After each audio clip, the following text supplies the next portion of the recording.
Inangadlaw ani nakitahan ikaunom nga Domingohan katuigan. Padayon la kita hiton pagpasalamat kito sa Dios. Pinagi iton pagtatambong iton Santos nga misa. Labi na iton adlaw nga Domingo. Ngayon ito naton mga pagbasa inang adlaw. Labi na din ito naton Ebanghelyo is challenging and life-giving.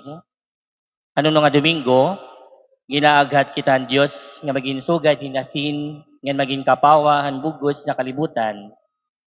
Nganyan ang adlaw, ginaaghat kita itong Diyos nga tumanon ang iya mga sugo, tumanon ang iya mga balaod. No? Ito naton Ebanghelyo, ito naton mga pagbasa, naghihingaday may unong itong balaod itong Diyos. Siringani din na naton salmo, malipayon at to nagsusunod han balaod han Ginoo. Ngayon siring didahan natin Ebanghelyo nga kinan ni Jesucristo akalibutan para magtuman han balaod, diri para magpara. Mga kabugtuan, amoy ni iton mensahe nga ginpapaabot ha aton iton Dios. Nga sana kumano naton iton balaod iton Ginoo kay Jesucristo kinan niya kalibutan para tumanen ini nga tanan. Iton balaod, dako good nga kaupay, di dahil ito no sa nga nasud, o di dahil ito no sa nga komunidad. Kundi di ila aabusaran, kan kun patas la iton pag-apply, iton balaod, dako inihiya nga bulig. Kay nakakahatag inihin hustisya, ngan labawan nga tanan, nakakahatag inihin kamurayawan, nga nagiging may ada order ito no sa nga lugar. Kasi kung waray balaod, magiging masamok ito no sa nga nasud, magiging masamok iton komunidad. Pero magiging marigumok, kay waray man maaram kung ano iton bawal nga niton diri. Kung ito nasud, may ada balaod, iton Ginoo, insugad gihapon.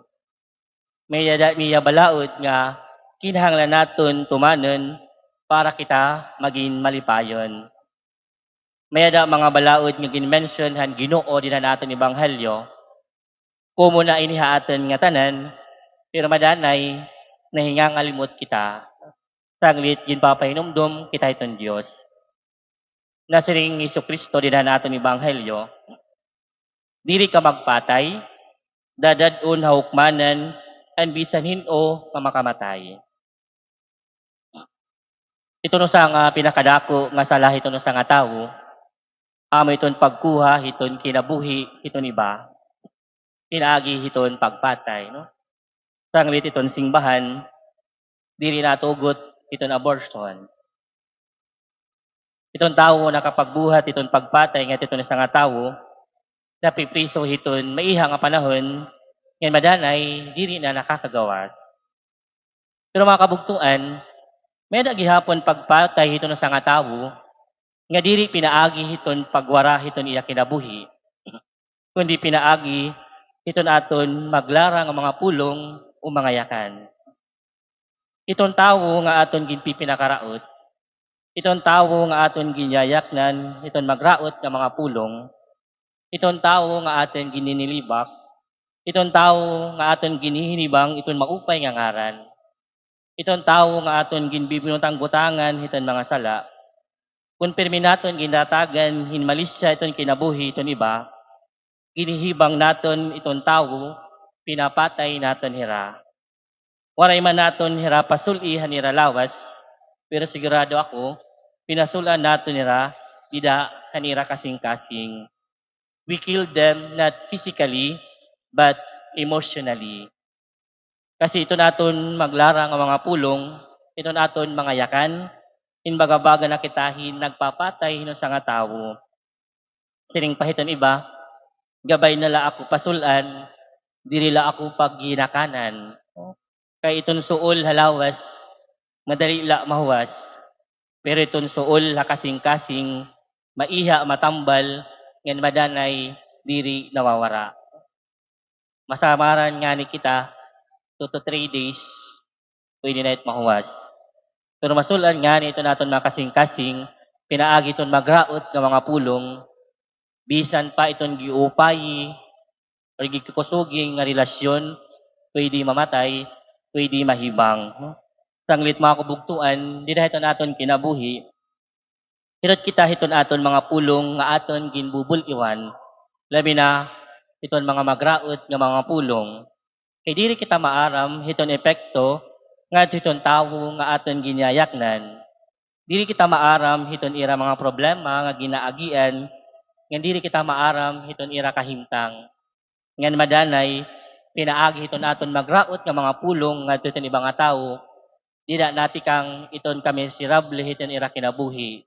Dida nati kang hiton ira ka stress, hiton ira ka depress, and sometimes nagsusuicide.